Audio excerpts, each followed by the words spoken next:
Високите температури и актуелниот топлотен бран засега не носат зголемен обем и проблеми во работењето во клиничка болница Штип. На инфективното оделение дневно во просек има 30 пациенти за преглед и тие воглавно се жалат на висока температура, вирусни проблеми, повраќање, диареја и слично. Во овој период на болничко лекување овде се помеѓу 10 до 15 лица. Велат за ТВ Стара од клиничка болница Штип. На детското оделение бројот на дечиња е помал во однос на претходните сезони, додека исклучок е кожно, каде има значително зголемен број на итни прегледи.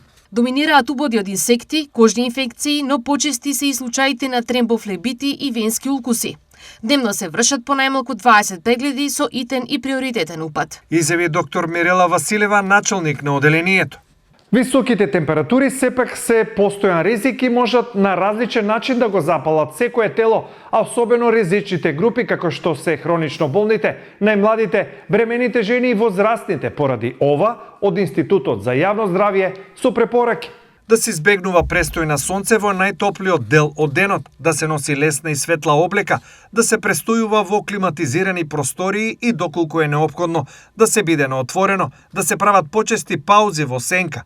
Во текот на денот држете ги прозорците и ролетните затворени, а проветрувајте навечер кога температурите се пониски, се само дел од препораките на Институтот за јавно здравје.